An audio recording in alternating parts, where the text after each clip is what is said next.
Hello, everyone, and welcome back to your best sport and society podcast. I'm Josh, I'm Colton. and we're here to talk to you guys about a bunch of fun topics, a bunch of stuff in sports, and stuff going on in the world. So, we hope you guys enjoy. This will, in fact, be our final podcast, but we hope you guys enjoy it. So, to kick us off with. Well, let's do a little bit of a summary of our last podcast. We talked about a bunch of things, prices of how much athletes get paid. We talked about NIL deals. We were looking at the ending of our volleyball seasons here at Riv, our soccer seasons as well, and we all had fun during that. But let's get right to business. We were talking about how the economy has been affecting ticket prices. So that's a big one. Yeah, and that's kind of an understatement of how it affects it. If you don't mind, I was looking at the NBA prices. The lowest tickets are actually $6, believe it or not, but they go up to over $2,000 if you're looking at the Lakers tickets and stuff like that. How do you feel about stuff like that? That just seems absurd to me. Like, I get it, it's like a big day and it's like it's gonna only happen once in a while, but it's one of those things that really worth spending that much on one ticket for. It's a day event. You get an hour of it. I get you're probably gonna get a lot of enjoyment, but that's still a lot of money. I don't know.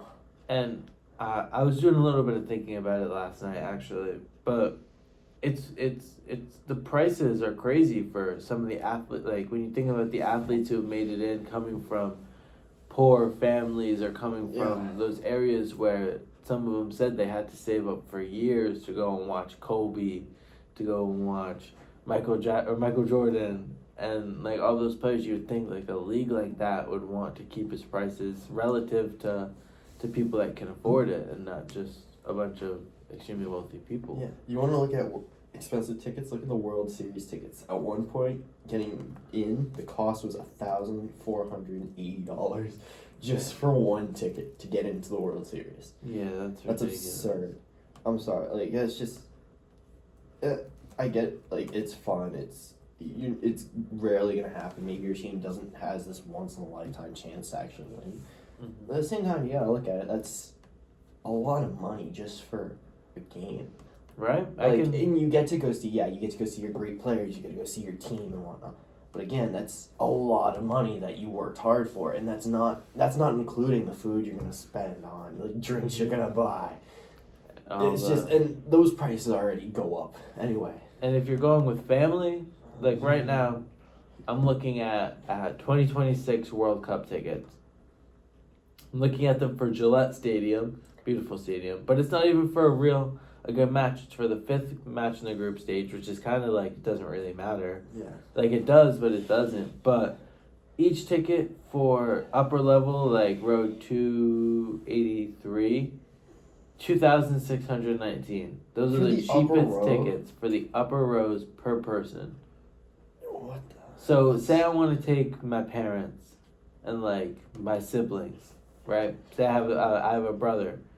That's gonna be over $10,000. That's not including. And that's not including tax, all the fees, all the food. It's Gillette, so it's gonna be expensive. It's Massachusetts. It's not. In a way, it's almost better because if you look at, because I work at a junior team organization, so that's juniors, kids trying to get into college, semi-pro, trying to get drafted and whatnot. You know how much our tickets are? $8. Jesus. Kids get in free, seniors are $6. So I've had a family come in of 12. It was something around 6 adults, 2 seniors, and whatever left of that is kids. They ended up only spending like $30 on tickets to get it. Yeah, that's probably nice. And the food is even like just as cheap. It's like 3 things for a basket of chicken. Mm-hmm. Like, that's so much better. And you probably get the same entertainment value And a lot of the times, it's a lot of these parents, a lot of people going here, and it's the same energy as, like, a college game, a pro game. Because it's just that, and it's cheaper, too, so. For like my total order, just a heads up, for my 4 tickets, it would cost me $13,420 to go to one game. $13,000. Some people don't make that in a year. Yeah, you're spending your almost entire salary on that. Yeah. But I mean, you look around the board, there are some better teams. It also obviously does depend on where you are. It doesn't even guarantee to have a game because you could say it's 2 teams that are going to look good, and then one team's going to have an absolutely horrible game, or they're both going to look horrible. Mm-hmm. Like, there's no guarantee you're going to get the game you want to pay for. And I just... Damn, the most expensive Super Bowl last year's Super Bowl ticket was up to $45,000. That doesn't surprise me because it was at SoFi last year, right? I believe so. Yeah, that's why it's, especially in like California, that's gonna be expensive. I mean, teams like the Detroit Lions, high average ticket prices of $254. Raiders $243. Philadelphia Eagles $224. But then you have lower teams like the New Orleans Saints for $43, the Jaguars for $48, or the Cardinals for $58. What do you think? Do you think that the better teams should have more expensive tickets, or do you think they should keep it kind of relative? I feel like in a way, yeah, you got a good team, and you want to promote that. Be like, hey, we got a good team. We can raise prices because people want to come actually watch and play us. Mm-hmm. But it shouldn't be to the point like you're spending half your salary on tickets. Like, I get you want to make money, but you can't force people. I know you're not forcing it, but you can't make it so half a salary is already spent on one set of tickets. Like, to me, it hurts your fans more than actually kind of gets them engaged. Yeah, and I also feel like nowadays we're not gonna be getting those kinds of sob stories, the stories that motivate you, where it's like the poor kid saves up and he sees LeBron James the year before he retires, and that pushes him to be the best in 10 years because they can't afford ticket prices like that. Not even like the kids that like. Not even the upper middle class can probably go to some. You know how many? Like that. So I will put this in perspective. Hockey tickets. You know how many kids that love playing hockey and play hockey actually go see a game? Probably not much, right? They probably go see one game every 10, 20 years. Yeah. So let me put that in perspective. You could be playing hockey until you're 20 and still not be able to go to a Bruins game.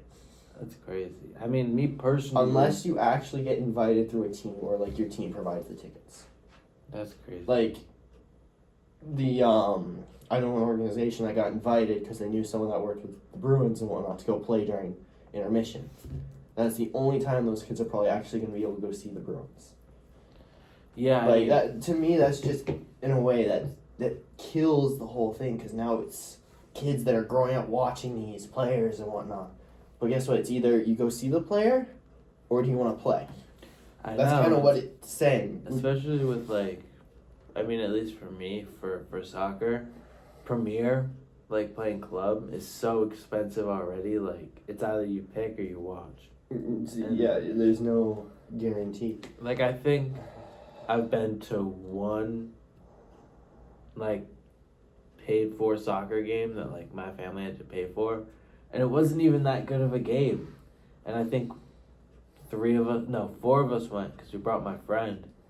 And it was expensive. It was like upwards of $7,000 for I've only gone to 2 Patriots games, but those were preseason games. So you didn't even really get to watch the actual Patriots play. Because they're preseason. They're not going to play everyone that they have. Yeah. And even then, those are cheaper tickets. But at the same time, it's like you're still going to pay a lot of money to go see the New England Patriots.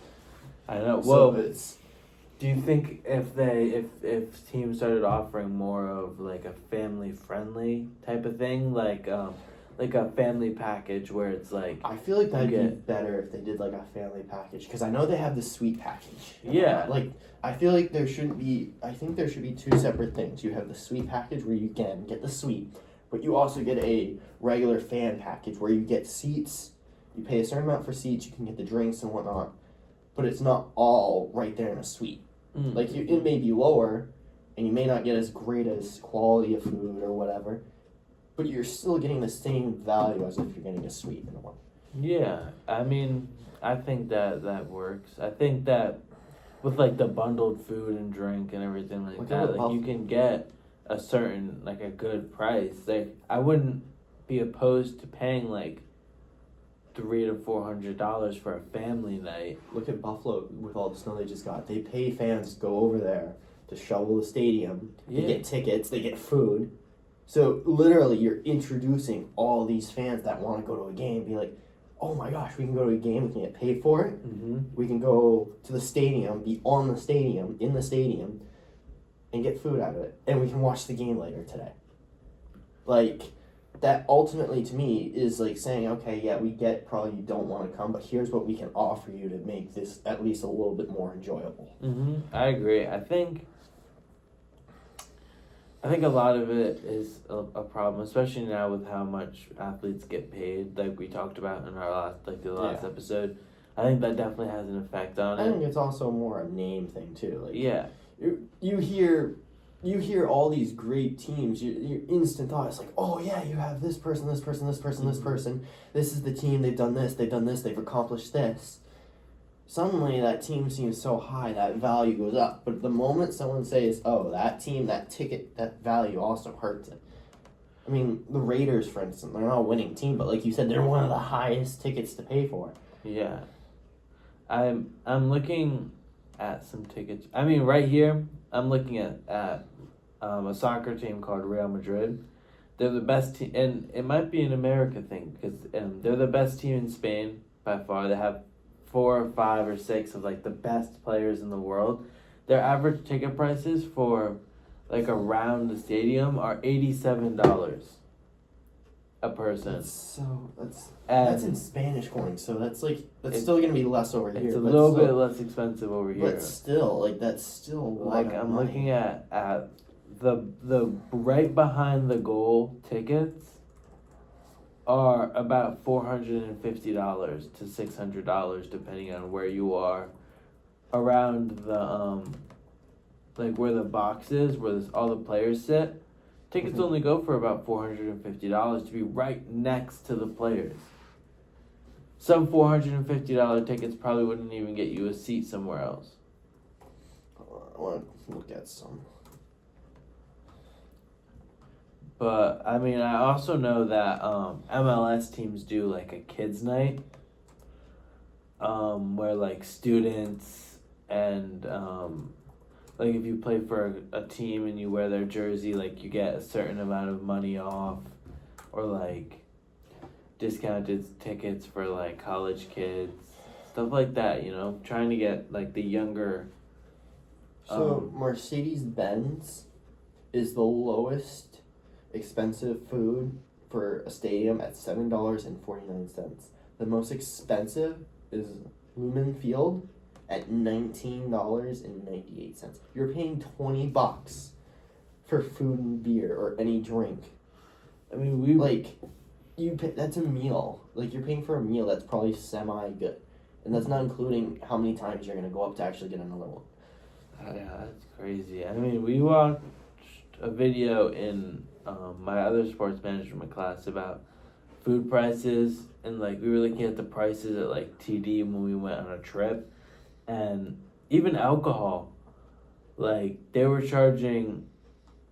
It was around $50 something for a couple of beers. Bottles were like $200 to $300. On top of the already expensive tickets, and in those places you're not really allowed to bring your own stuff. So it's like, what can you really do?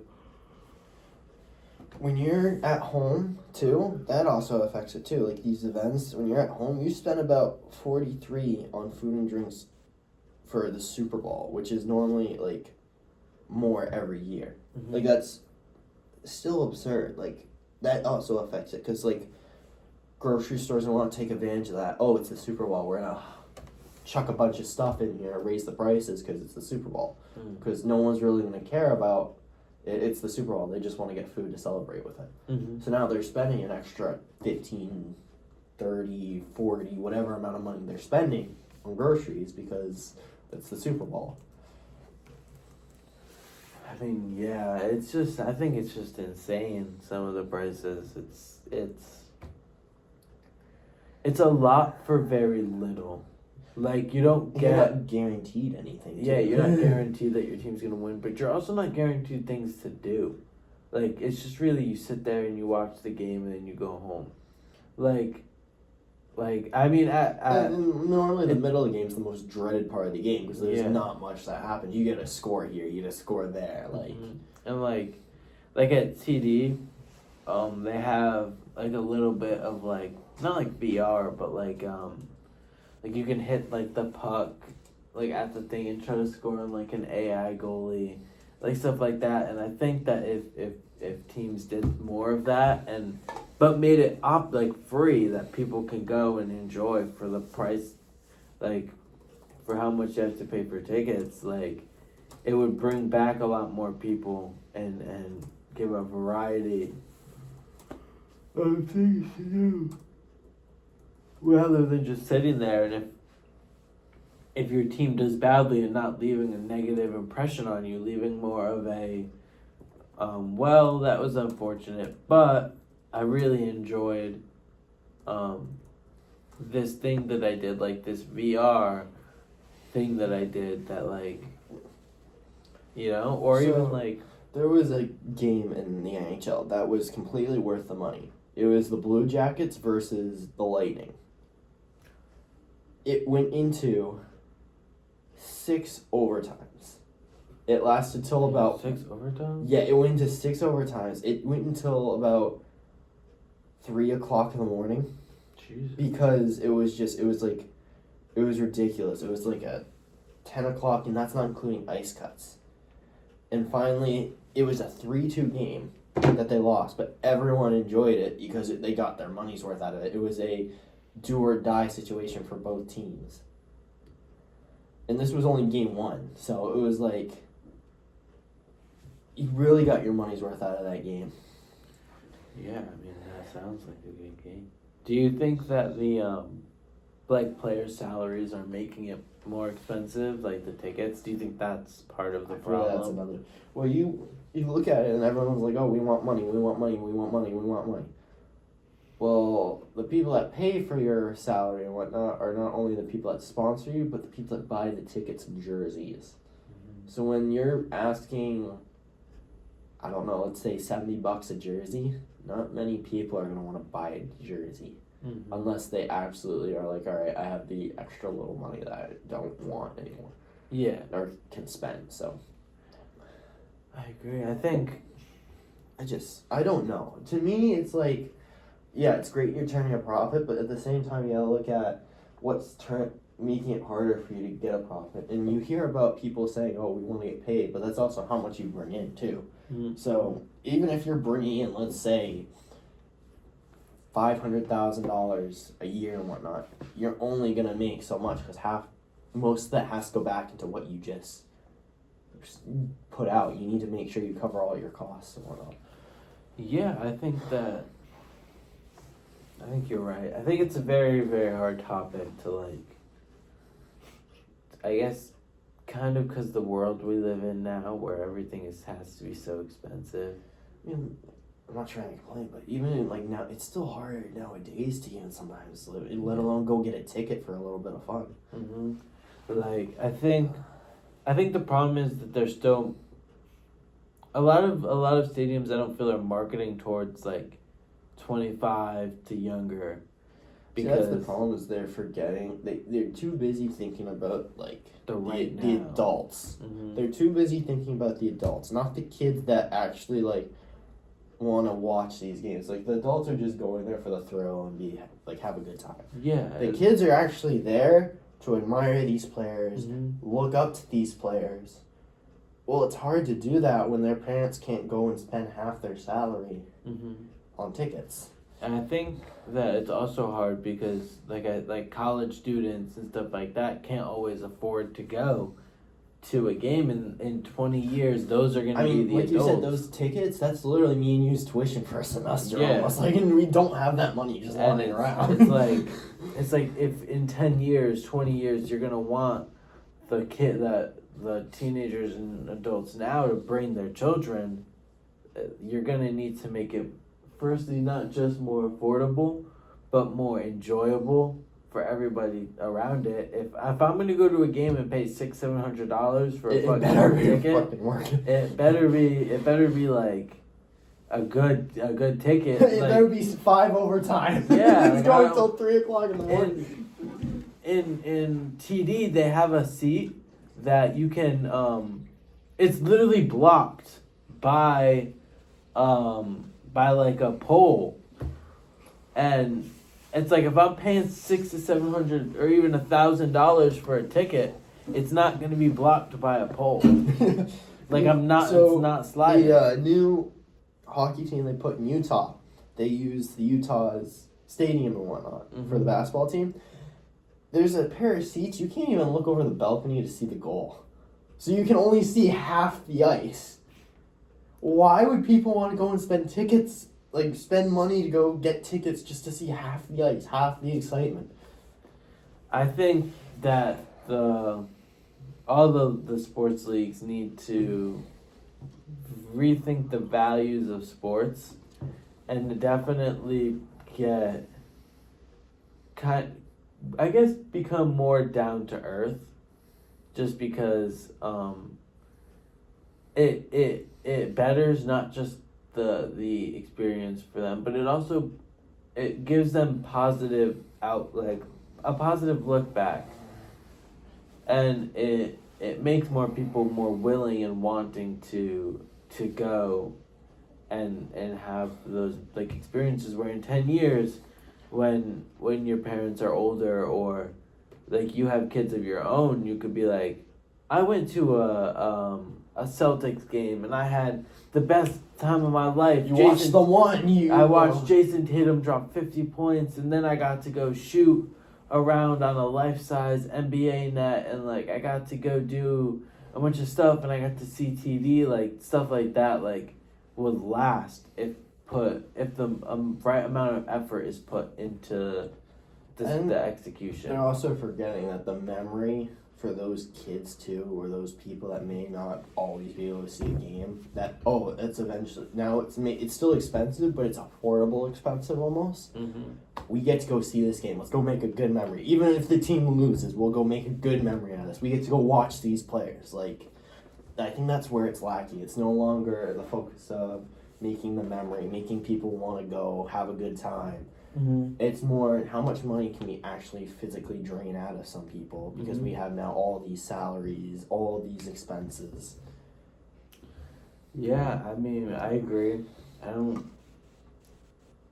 think there's a lot still to be done in the sports world to perfect it. I have a feeling too, like the WNBA, like you know how players are now like, people are starting to come watch. Like, I think they're gonna do a whole nother thing like the NHL, NFL, where they're gonna say we're not playing anymore because we want more money. Well, guess what? You're asking how much for your tickets, how much for the food to just go sit there for a snack, basically, how much to go watch. And people aren't gonna want to go pay that. You're gonna lose money. People are gonna stop watching. It's a whole sort of things. I know you can always make more money, but you also want to only make so much to make it not so people can't afford. It's the same thing with any other business. You have a toy, you make it for what, $10? You want to sell it for like 20. You're making a $10 margin. That's not that. It's still an expensive toy, but it's still something that's good. I agree. I think that, like I said, there's a lot you could think about, and there's a lot that has to be like discussed and fixed. And I think that, like I said, like if they want sports to have that effect in 10, 15, 20 years, that they'll adjust and adapt to how people are. I get playing sports is a privilege as much as it is a job. Mm-hmm. You shouldn't be making for a privilege almost over $1 million. I feel like if the players made a little bit less, people made a little bit less in the sports world, it'd actually be better. I'm not saying take their pay away completely. I'm saying make it more of a reasonable thing. Because they still get all these other benefits and whatnot. And getting to be a celebrity. And they still get that celebrity status still. I agree. I think that it's the same thing with the actors still. You act like you shouldn't necessarily be making a lot of money. Like it's a job. It's not supposed to be. No, it's not a hobby that you're just doing just to do. I mean, The Rock made $20 million on the Moana movie. To me, again, that's he made more than the main character. Again, it's also the name too. Everyone hears The Rock, they instantly think he's not a good actor. Yeah, exactly. You're saying that. Yeah, my opinion. Hey! But he still made $23 million. Like, I mean, to me, there's a fine line of being able to live comfortably and have money to go do things, and then having too much money and not doing I get they probably have their own charities, they have all that stuff. But what about the other millions of dollars that they have? I agree. Well, on that happy note, we thank you guys so much for tuning in, and we hope you all enjoy our final podcast. I'm Josh one more time. I'm Colton. And we hope you guys have a great week.